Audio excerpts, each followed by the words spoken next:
Vamos a iniciar con el tema Cristo en el santuario, en este caso sacrificio. Vamos a ver, como les decía, el recorrido que Jesús ha hecho por cada uno de los departamentos y lo vamos a hacer a través de un estudio llamado las fiestas judías. Como dijimos ayer, estas fiestas se encuentran en orden cronológico en Levíticos 23. Por eso les invito a que acudamos a Levíticos 23 y pongamos un separador para que podamos tenerlo muy fácil de encontrar, ya que ahí vamos a regresar muchas veces. Nosotros leemos en Levíticos 23 lo siguiente. En el versículo 23 dice: habló Jehová a Moisés diciendo, habla a los hijos de Israel y diles, las fiestas solemnes de Jehová, las cuales proclamaréis como santas convocaciones, serán estas. 6 días se trabajará, mas el séptimo día será de reposo. Santa convocación, ningún trabajo haréis, día de sábado o reposo es de Jehová en donde quiera que habitéis. Si ustedes notan, en algún momento leí sábado, en algún momento leí reposo. ¿Por qué razón? Porque el sábado, según la Escritura, es el séptimo día de la semana. También en cualquier idioma, en español, en inglés, en la mayoría de los idiomas, también al buscar la palabra sábado, vamos a encontrar séptimo día ¿de qué? De la semana. Ahora, la palabra reposo aquí ha sido traducida en la mayoría de las versiones. ¿Cómo qué? Como reposo. Pero la verdad es que no debiera ser traducida porque es un nombre propio, es un sustantivo. La palabra hebrea es Shabbat, griego Sabatún. Y como sustantivo no debiera tener traducción, pero la mayoría de las Biblias últimamente lo han traducido como reposo. De todos modos, algunas de ellas tienen un asterisco que muestra la equivalencia al sábado. Dice, el asterisco en la parte del pie de página dice, aquí equivale ¿a qué? A sábado. Bienvenidos. Ahora, ¿por qué quiero hacer esta aclaración? Porque cuando el capítulo 23 y el versículo 3 presenta las fiestas y presenta el sábado de primero, lo presenta porque es una fiesta, pero no hace parte de las 7 fiestas solemnes que son ceremoniales, es decir, es totalmente aparte de estas. Y lo vamos a notar en el versículo 4 al decir, estas, es decir, de aquí en adelante, ya habiendo hablado del sábado, son las fiestas solemnes de Jehová, las convocaciones santas a las cuales convocaréis en sus tiempos, es decir, en sus fechas. Por eso son un grupo aparte del sábado, porque el sábado no tiene fecha, es cada 8 días que viene, cada 7 días llega el sábado y es un día santo. Pero en cambio las fiestas que vamos a ver, las 7 fiestas, tienen fechas específicas, es decir, que pueden caer cualquier día ¿de qué? De la semana, pero en cambio el sábado del Señor es cada 8 días. Espero que quede claro eso. Ahora, en el versículo 4 continúa diciendo, estas son las fiestas solemnes de Jehová, las convocaciones santas, a las cuales convocaréis en sus tiempos. En el mes primero, y va a hablar de la primera fiesta que ayer tocamos así de manera tangencial, dice, en el mes primero, es decir, el mes de Nisán, que es el nombre sirio-babilónico que tomó, ya que el nombre original era Avid, que de paso significa trigo. Ahora, dice, cebada. Dice aquí, en el mes primero, a los 14 del mes, entre las 2 tardes, Pascua es de Jehová. Nosotros vimos ayer que el 14 de Nisán, el primer mes del calendario judío religioso, que comienza más o menos entre mediados de marzo y principios de abril, es cuando la Escritura presenta que el pueblo de Israel salió de Egipto. Se dio la muerte de los primogénitos y que el pueblo tuvo que tomar un cordero de un año, degollarlo, sacar la sangre del cordero y con esa sangre ponerla en el dintel ¿de qué? De la puerta. ¿Para qué? Para que cuando llegara la medianoche, entonces el ángel vengador que venía con su espada desenvainada para herir a los primogénitos de los egipcios o de todos aquellos que no creyeran en el sacrificio del cordero, entonces pudieran ser resguardados ¿de qué? De el vengador, es decir, del ángel destructor. Ahora, por eso es que la fiesta se llama Pascua o Pesaj, que significa pasar por alto. Eso lo entendemos nosotros o lo podemos ver claramente en Éxodo capítulo 12, donde la escritura reza de la siguiente manera. El Señor dice en el capítulo 12 y el versículo 5 dice, el animal, es decir, el cordero, será sin defecto, macho de qué? De un año, lo tomaréis de las ovejas o de las cabras y lo guardaréis hasta el día que 14 de este mes y lo inmolará, es decir, lo degollará toda la congregación del pueblo de Israel entre las 2 tardes. Aquí hay otro dato muy importante.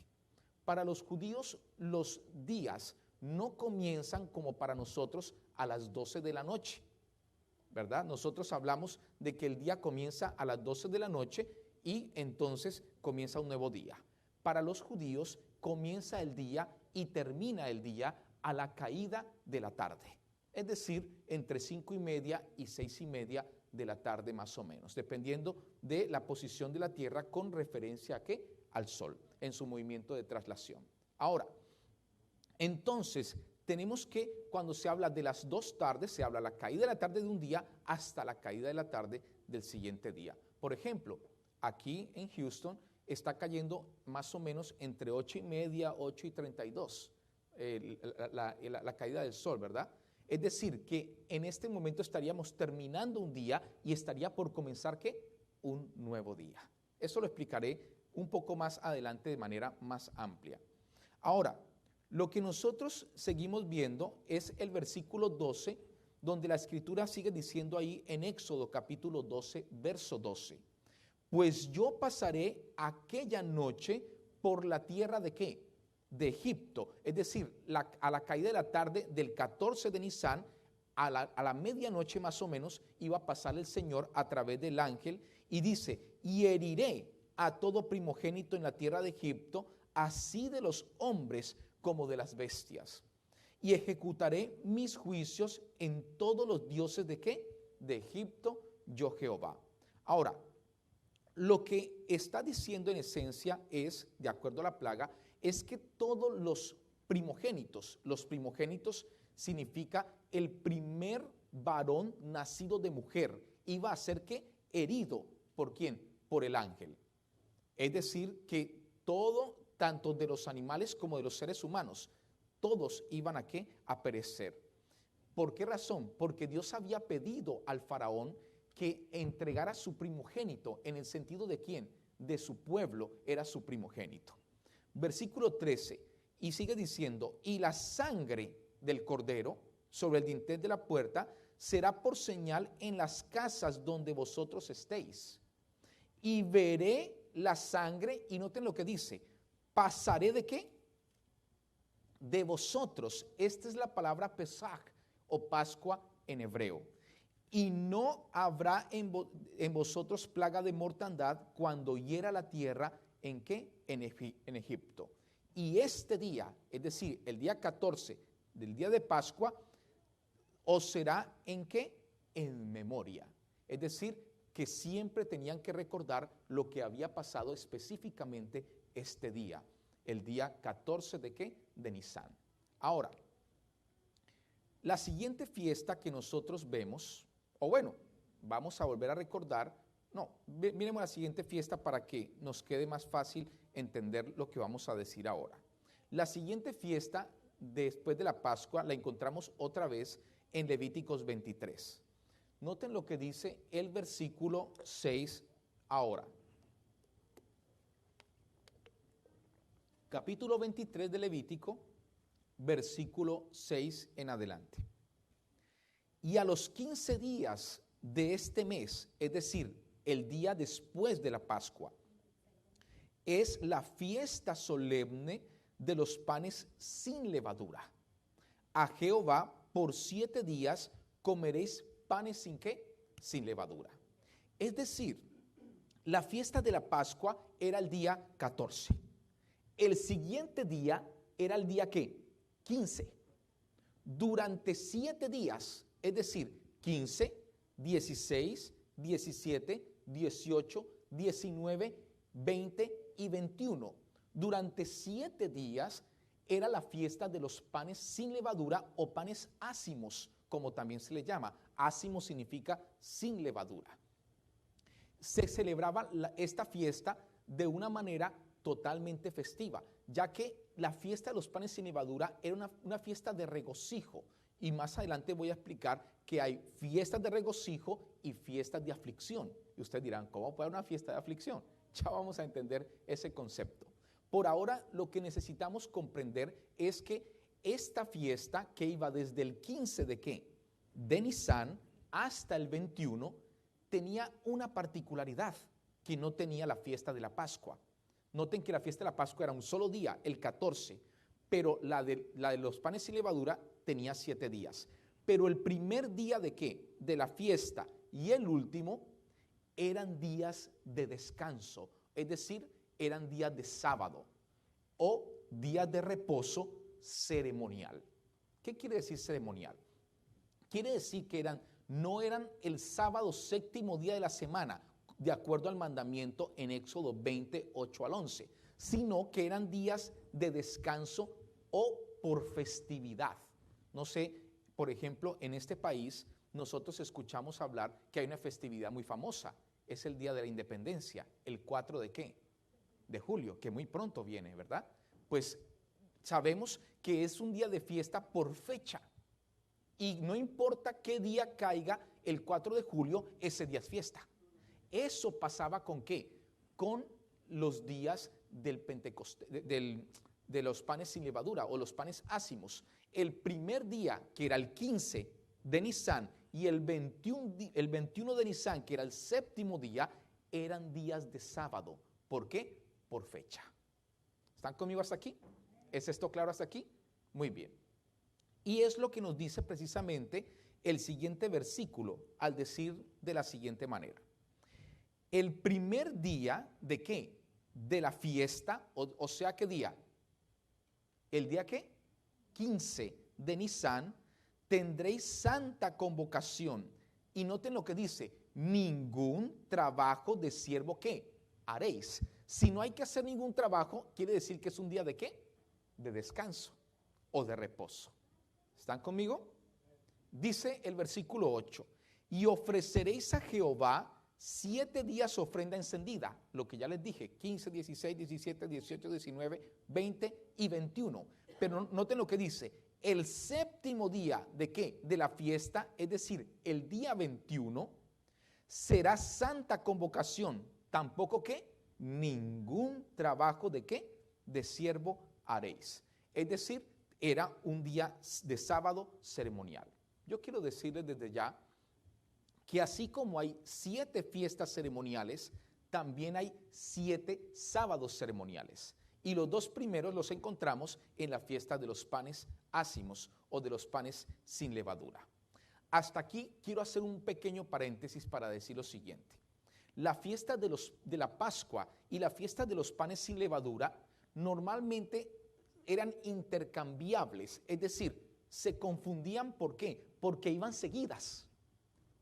Comenzaba la Pascua el 14 y 7 días después seguían, y el siguiente día comenzaba 7 días después la fiesta de los panes ácimos. Entonces, a veces se utiliza como palabras intercambiables para decir lo mismo, tanto la Pascua, tomando los 8 días, desde el 14 hasta el 21, como los panes sin levadura para tomar los 8 días también. Vamos a ver un ejemplo de eso. Aquí en Éxodo, nuevamente, capítulo 12. Y notemos el versículo 17 para ver esto que estamos presentando. Dice acá, y guardaréis Éxodo capítulo 12, les espero, versículo 17.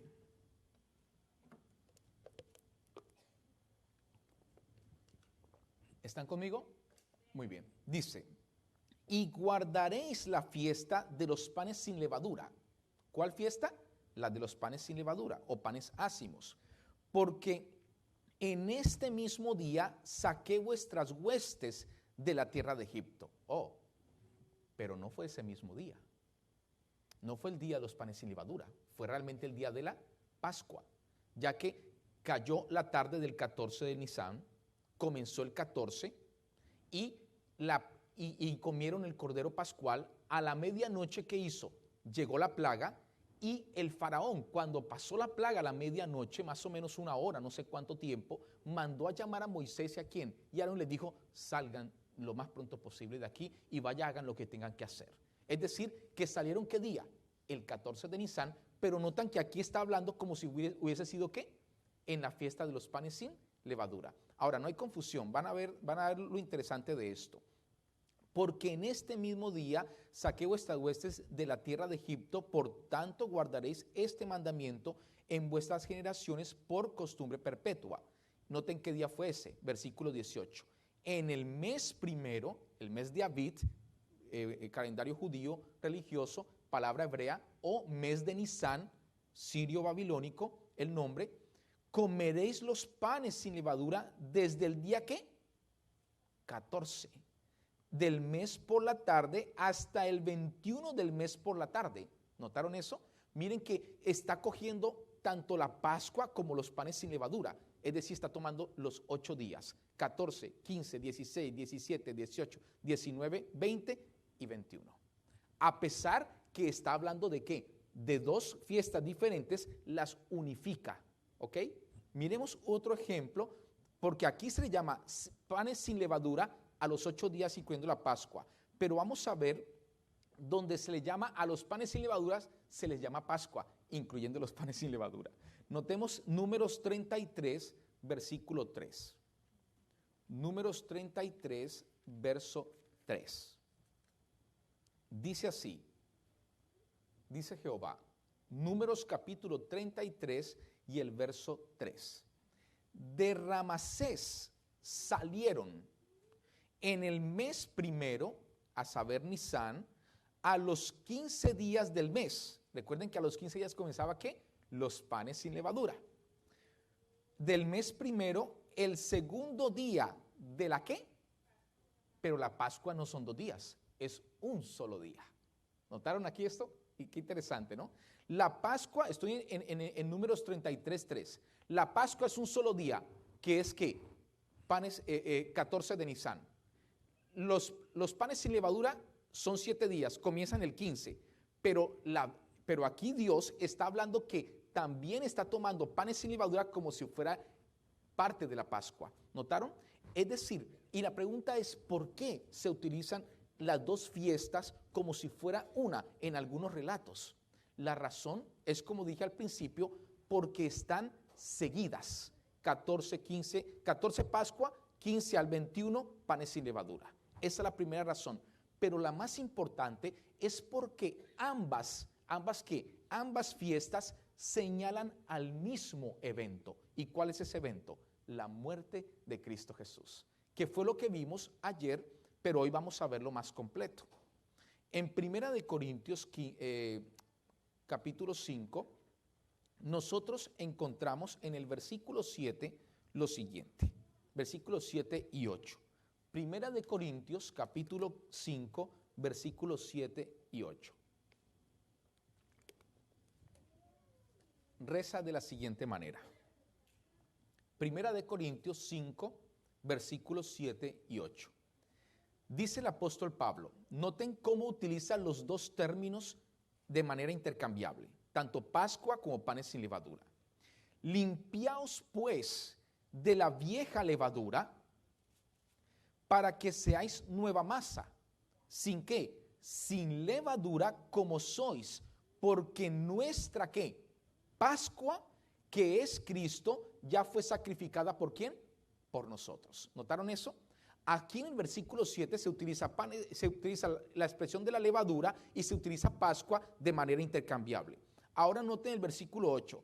Así que celebremos la fiesta, no con la vieja levadura, ni con la levadura de malicia y de maldad, sino con panes sin levadura, de sinceridad y de verdad. ¿Notaron allí? No, aquí el apóstol Pablo por eso utiliza ambos términos de manera intercambiable. ¿Por qué razón? Porque Jesús era realmente el pan, o tanto el cordero pascual como el pan sin levadura. Es decir, la levadura, por lo menos aquí en el versículo 8, encontramos que es un símbolo ¿de qué? Del pecado. Dice la levadura de malicia y ¿qué más? Y maldad. Es decir, quiere decir que Jesús sería un cordero sin pecado, sin mancha, así como el pan sin levadura era un pan, digamos, que simbolizaba que iba a estar sin pecado. Permíteme, Abraham, la presentación del santuario en la parte del atrio para notar lo que la fiesta está señalando. Aquí nosotros vamos a ver en la pantalla lo que es el atrio exterior del santuario, que es lo que estamos viendo acá. Llévame rápidamente aquí al altar del holocausto, por favor, o el altar del sacrificio, que es al primer mueble donde las fiestas nos están señalando. Ya que, como decíamos, Jesús, gracias, se iba a presentar como el cordero sin pecado, es decir, sin levadura, y por lo tanto, el cordero que debía ser inmolado aquí, sobre el altar del holocausto o el altar del sacrificio. De hecho, lo que nosotros vemos entonces es que la cruz del Calvario es un símbolo o más bien es lo que simboliza el altar del sacrificio, en este caso la cruz del Calvario. Por eso Jesús en Mateo 26 presenta lo siguiente respecto de la Santa Cena. Dice, en Mateo capítulo 26 y el versículo 26, Jesús dice así.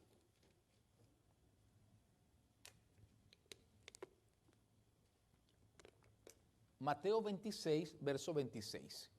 Y mientras comían, tomó Jesús el pan y bendijo y lo partió y dio a sus discípulos y dijo, tomad, comed, esto es ¿qué? Mi cuerpo. Este pan era un pan sin ¿qué? Sin levadura. Y tomando la copa y bebiendo y habiendo dado gracias, les dio diciendo, bebed de ella todos. Porque esto es ¿qué cosa? El vino es una representación ¿de qué? De su sangre, del nuevo pacto, que por muchos es derramada para remisión de los pecados. Y os digo que desde ahora no la beberé más de este fruto de la vid hasta aquel día en que lo beba nuevo con vosotros en el reino ¿de qué? De mi Padre. Entonces, tanto la sangre, es decir, el vino, que representaba la sangre del cordero, como el pan y el cuerpo ¿de qué? Del cordero representaban el cuerpo de Cristo en sacrificio y también su sangre expiatoria que iba a interceder de la manera como la sangre del cordero intercedía a través de la cortina. Asimismo, la sangre de Cristo iba a limpiarnos e interceder por nosotros en el santuario celestial. Por eso, la Escritura presenta las dos figuras juntas, porque ambas figuras o ambas fiestas señalaban aquí al altar ¿de qué? Del holocausto. Ahora, vamos a la siguiente fiesta y para ello debemos ir a la parte de Levíticos otra vez, capítulo 23, pero esta vez vamos a notar el versículo 10. Levíticos capítulo 23 y el verso 10. Y antes de leer el versículo, yo quiero que recordemos cuántas fiestas llevamos. ¿Recuerdan cuántas fiestas llevamos? 2.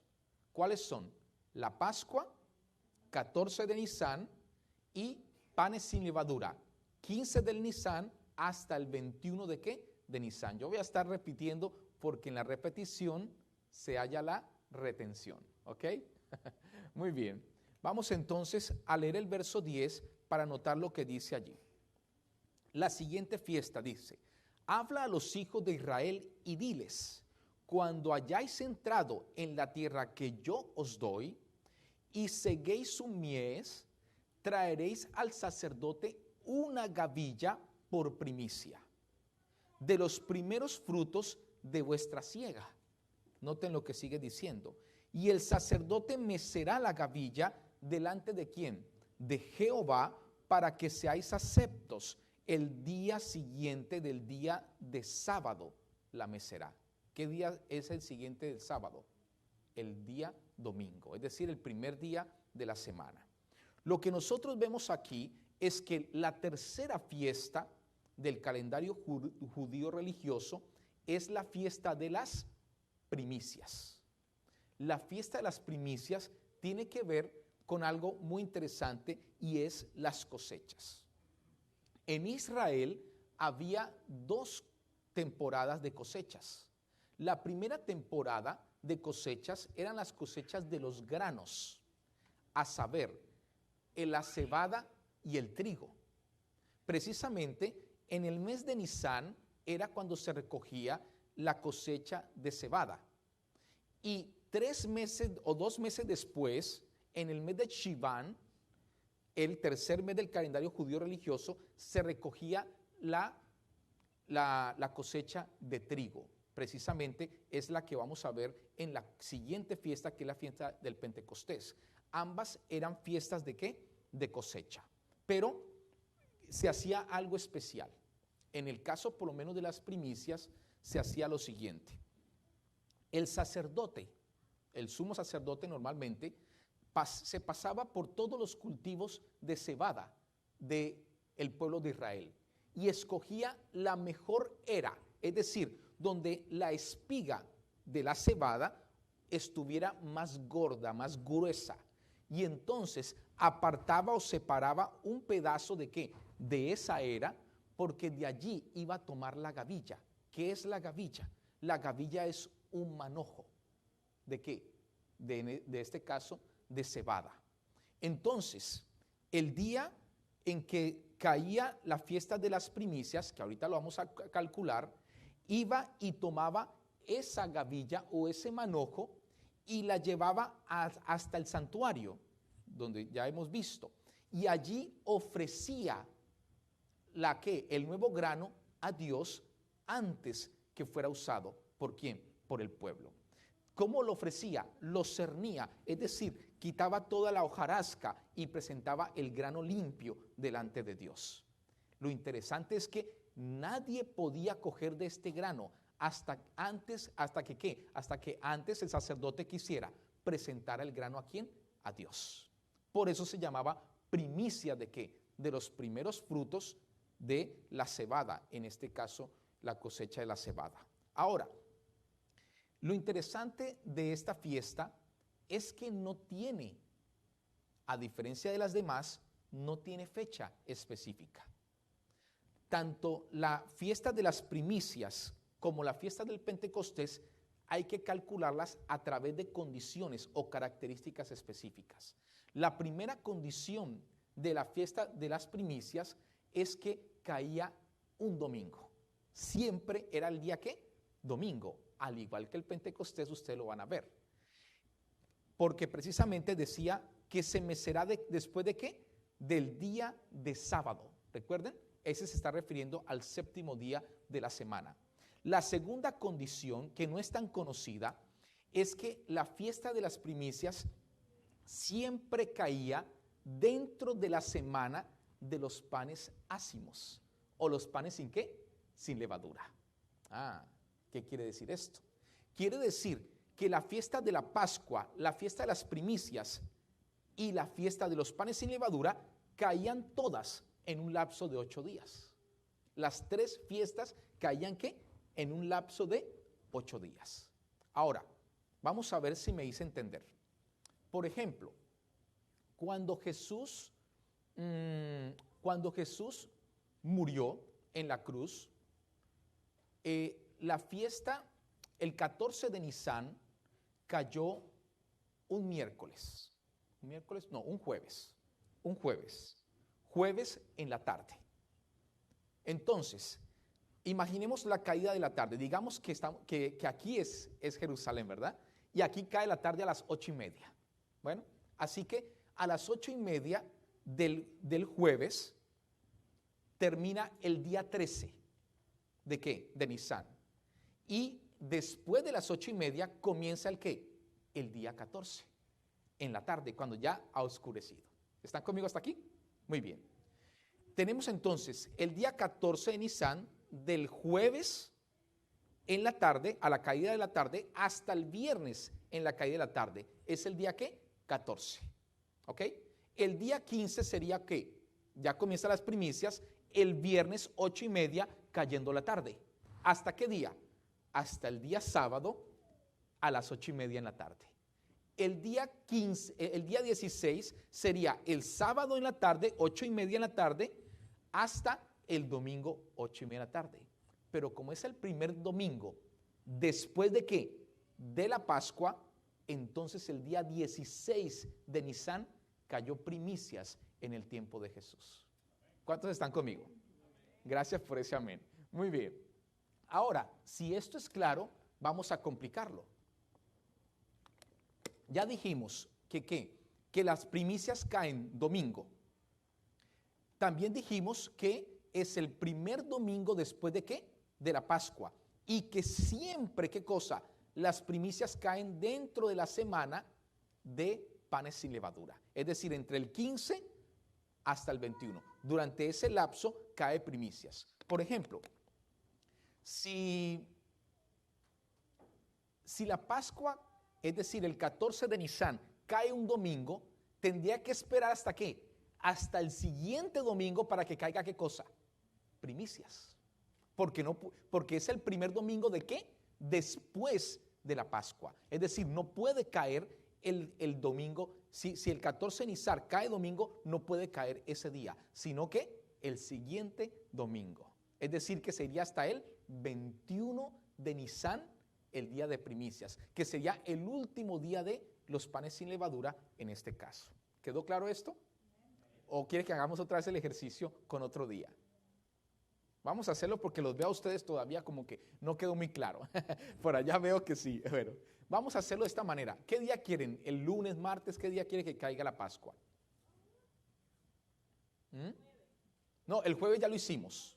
Tendría que ser otro día. Digamos el martes. Listo. Allá alguien pidió el martes. Entonces el martes 8:30 va a comenzar el día 14. Es decir, la Pascua. Ojo, en la noche, 8:30 de la noche. Las 20:30 para los que manejan la hora militar. En la noche ya comienza el 14 de Nisan. ¿De la tarde de qué? Del martes a la tarde del miércoles sería el 14 de Nisan. ¿Vamos bien? El 15 de Nisan, que es el primer día de los panes sin levadura, iría del miércoles a las 8:30 de la noche hasta el ¿qué? El jueves a las 8:30. Sería el 15. El 16 sería 8:30 del jueves hasta 8:30 del viernes. El 17 sería 8:30 del viernes hasta 8:30 del sábado. El 18, ¿verdad? Sí. Iría del sábado ¿qué? A las 8:30 hasta el domingo a las 8:30. Es decir, que ¿qué día cayó el primicias?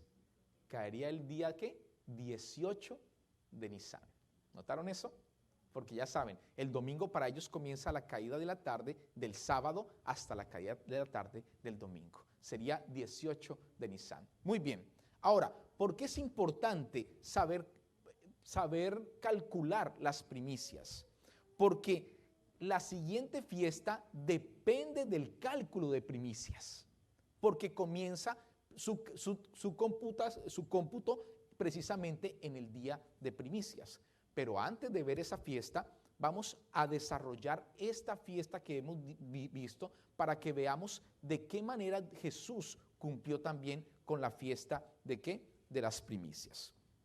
Ya hemos dicho que Jesús, a través de ¿qué? de la fiesta de los panes sin levadura y de la Pascua nos ubica ¿dónde? Aquí. Es decir, Jesús viene hasta el atrio exterior del santuario y ¿qué hace? Cumple con esta fiesta de tal manera, con las dos fiestas, la Pascua y los panes sin levadura, y fuera de eso se ubica aquí dentro del atrio exterior que precisamente representa su sacrificio. Pero algo pasa acá y es lo siguiente. Nosotros sabemos que Jesús cumple ¿con qué? Con la fiesta de las primicias. Y la fiesta de las primicias nos ubica a nosotros en el siguiente mueble, que es la fuente ¿de qué? La fuente de bronce. Y ustedes dirán, pero ¿cómo la fiesta de las primicias nos puede ubicar a nosotros en la fuente de bronce? La razón es muy simple. La fuente de bronce simboliza lo que nosotros llamamos el bautismo. Y ustedes dirán, pero ¿cómo puede simbolizar el bautismo? Vamos a ver algo de información de parte del apóstol Pablo. Y para ello vamos a 1 de Corintios al capítulo 10. Noten lo que presenta 1 de Corintios 10 referente a la fuente de bronce y cómo esto representa también las primicias. Vamos a ver primero el bautismo aquí. Dice así, 1 de Corintios 10, versículo 1. Porque no quiero, hermanos, que ignoréis que nuestros padres todos estuvieron bajo la nube y todos pasaron, ¿qué cosa? El mar. ¿Cuál mar? El mar rojo. Y todos en Moisés fueron, ¿qué cosa? Bautizados en la nube y en el mar. Vamos a entender este concepto del bautismo ¿de quién? De Jesús, ¿en dónde? En el mar. El bautismo de Israel en el mar. Para ello tenemos que recordar lo que pasó en ese tiempo. El pueblo de Israel, después de la última plaga, precisamente de la Pascua, cuando comieron el cordero pascual, salieron en la noche del 14 de Nisan, tal vez la madrugada, ¿hacia dónde? Hacia el desierto. Ahora, había algo muy interesante, y es que había dos caminos, realmente uno, franqueable, desde Egipto hasta la tierra de Canaán, que era donde Dios los estaba llevando. Ese camino era por toda la parte del del mar Mediterráneo, que los llevaría hasta la franja de Gaza, donde hoy hay el tremendo conflicto entre palestinos e israelíes. Resulta que Dios pudo haberlos llevado por allí, pero no lo hizo. Los llevó hasta un lugar que era infranqueable, humanamente hablando, que era frente al mar. Allí no había camino. Tendrían que haber rodeado todo el Mar Rojo, y era muy largo darle la vuelta al Mar Rojo, y luego salir por el ¿qué? Por el desierto. Y por allí el camino era muy largo. En cambio, por el asunto que estoy diciendo, que es por el Mediterráneo, era mucho más fácil avanzar. Pero Dios no los llevó por allí porque en Gaza, en la franja de Gaza, habitaba un pueblo muy guerrero, un pueblo bélico, y eran los filisteos. Eran un pueblo costero, y ustedes recuerdan a Goliat, ¿verdad? Pues resulta que toda la vida fueron un pueblo que le hizo la vida imposible a Israel, y ustedes lo pueden ver en la historia de los reyes y también de los jueces. Ahora, resulta entonces que Dios no los lleva por ahí, sino que los lleva frente al mar, pero frente al mar están atrapados. ¿Por qué? No pueden pasar el mar porque no tienen barcos para hacerlo. Y detrás de ellos luego venía ¿quién? El faraón y todo su ejército. Es decir, que en la posición en que se encontraba Israel frente al mar y con el ejército egipcio detrás, estaban virtualmente ¿qué? Muertos, ¿verdad? De este lado están ¿qué? Muertos. Así que ¿qué hace Dios? Abre el mar y el pueblo pasa a través del mar. A este lado una pared de agua y a este lado otra pared de agua. Es decir, eso es un pozo, es un hueco, ¿verdad? Donde literalmente están ¿qué? Enterrados. Acá estaban muertos, Dios los entierra, y luego ¿qué hace? ¿Pasan a dónde? al otro lado. Cuando el pueblo de Israel, el pueblo egipcio, trata de pasar, se cierra el mar y pasan ¿de qué? De estar muertos de este lado a estar ¿qué? Vivos de este lado. Pasan de una vieja manera de vivir como esclavos ahora a ser libertados de la esclavitud y literalmente nacer a una nueva vida. Este es el concepto de ¿qué? Del bautismo. Noten lo que dice Romanos capítulo 6 y el verso 4. Romanos capítulo 6, verso 4. Dice de la siguiente manera. ¿Están conmigo? Leamos entonces. Porque somos, ¿qué cosa? Sepultados juntamente ¿con quién? Con Cristo para muerte por medio de ¿qué? Del bautismo. A fin o con el propósito de que como Cristo resucitó de los muertos por la gloria del Padre, así también nosotros andemos ¿en qué? En vida nueva. ¿Notaron eso? Los israelitas pasaron de una vieja manera de vivir siendo esclavos a la libertad, no solamente física, sino que esa libertad física iba a ser una ¿qué? Una figura de la libertad del pecado. Y por eso salieron al otro lado, después de ser sepultados, porque estaban muertos del otro lado, y fueron sepultados, salieron a una nueva vida en Cristo Jesús. Yo sé que muchos que nos están viendo a través de la internet, como también muchos aquí del público presente, deben estar pensando que todo este simbolismo también nos pertenece a nosotros como hijos de Dios. ¿Cuántos de nosotros también queremos dejar nuestra antigua manera de vivir? No importa cuál haya sido esa manera de vivir, no importa aquello que hayamos hecho, bueno o malo, Dios tiene toda la solución para limpiarnos de nuestros pecados y llevarnos a una nueva vida en Cristo Jesús. Pero para ello es necesario bajar a las aguas del bautismo, porque así como el pueblo pasó por las aguas, todos nosotros necesitamos a través de esta figura del agua también aceptar a Cristo Jesús y su muerte, ¿en dónde? En el altar del sacrificio o en la cruz del Calvario. ¿Cuántos están conmigo hasta aquí? Muy bien. ¿Avanzamos o cómo estamos de tiempo? ¡Wow! El tiempo se me ha ido, creo. ¿Ah? A ver, yo veo. Oh, sí, el tiempo se ha ido. Vamos a tener que dejar hasta aquí, o quieren que avancemos un poco más.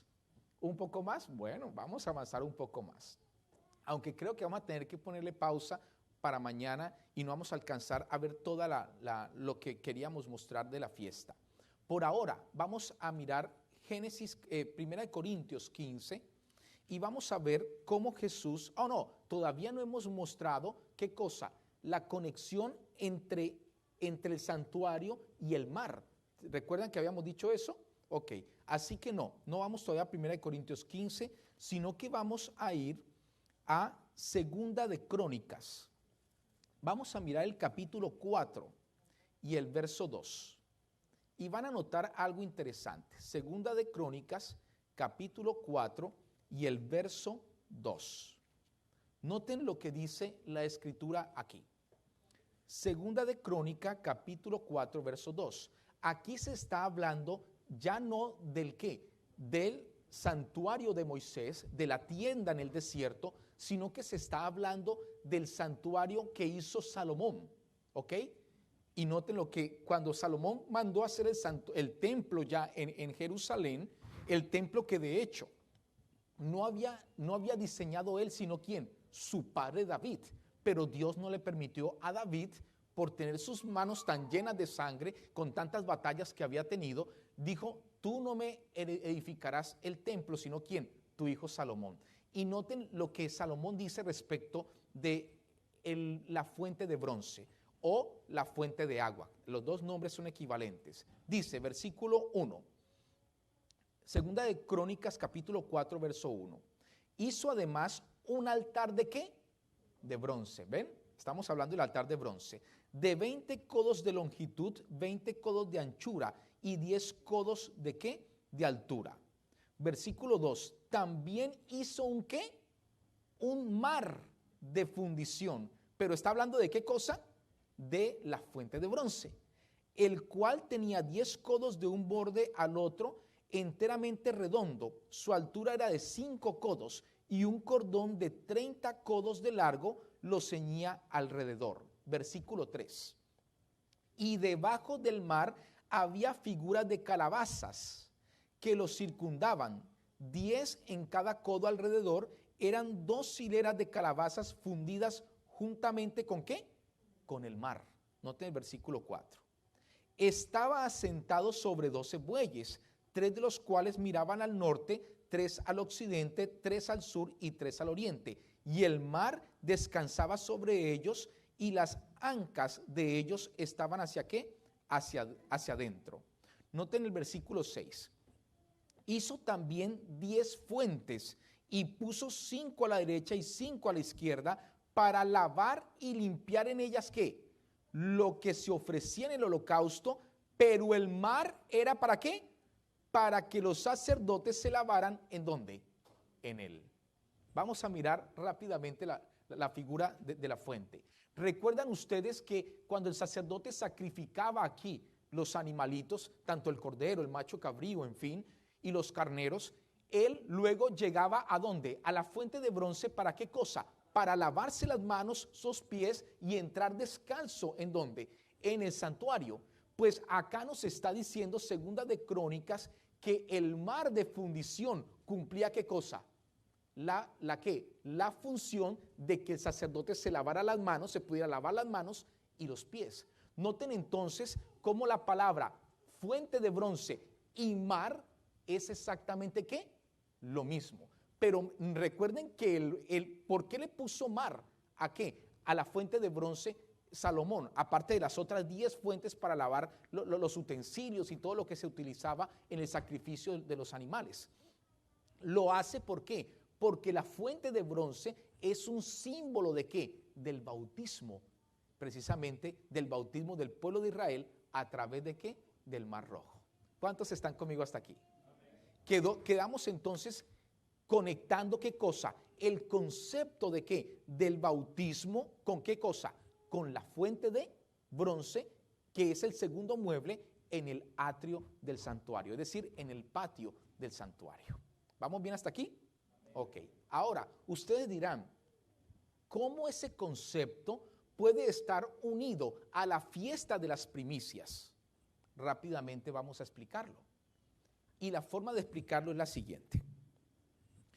Las primicias, como dijimos, es una fiesta ¿de qué? De cosecha. ¿Sí o no? Es decir, de la cosecha de cebada. Ahora, es decir, que el grano, ¿cuántos conocen la cebada? ¿Sí les gusta la colada de cebada o no? Es muy rica, ¿eh? Y a mí me gusta por lo menos masticar el grano entero. Pues el grano entero realmente es una semilla. Ahora, la semilla en sí misma está muerta, es decir, sola allí no pasa nada. Pero cuando la semilla es enterrada, queda como resultado vida. Para que una semilla que no tiene vida pueda dar ¿qué? Una planta o vida, debe ser ¿qué? Sepultada. Entonces noten que la semilla, o en este caso las primicias, la fiesta de las primicias, está simbolizando ¿qué cosa?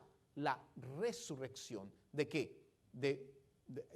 Precisamente la resurrección del pueblo de Israel al entrar ¿qué? Por el mar y pasar hacia el otro lado. Ellos estaban muertos, fueron enterrados y resucitaron a una ¿qué?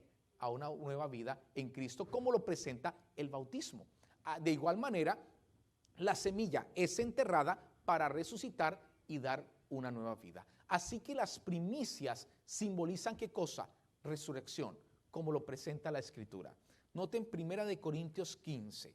Ya que pidieron más, estamos dando un poquito más de información.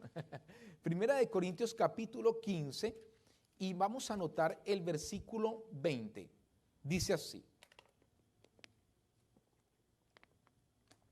1 de Corintios capítulo 15, verso 20.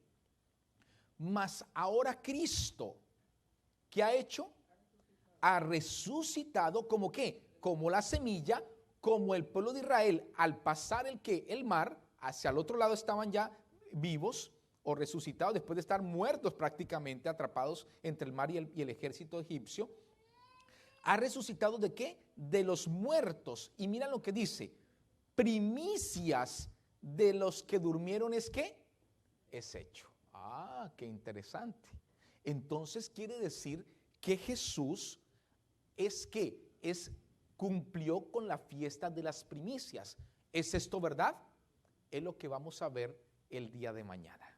Ya voy a parar hoy, ya que hemos tocado la fiesta de las primicias y es muy larga explicar bien, porque ¿qué vamos a hacer mañana? Mañana se va a poner más interesante. ¿Hoy estuvo más interesante o no?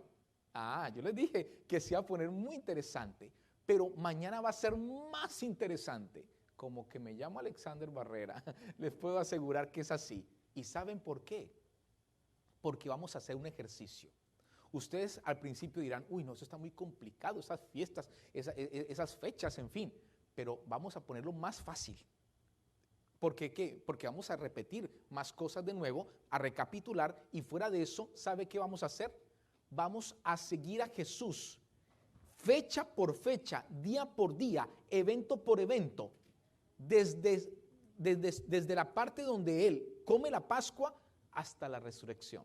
¿En orden qué? Cronológico, viendo cada una de las fiestas y también viendo cada uno de los muebles del santuario. Es decir, el altar del holocausto y la fuente de bronce. ¿Qué les parece? Interesante, ¿no? Vamos a verlo hora por hora y día por día. Esa es la idea de mañana. Así que, queridos amigos que nos han estado televisando, como también queridos amigos y hermanos que han estado aquí presentes, gracias por habernos escuchado. Les esperamos mañana. Inviten muchas más personas que también quieran gozarse y entender más los misterios que la Escritura ha estado revelando a través del Espíritu de Dios. Dios les bendiga.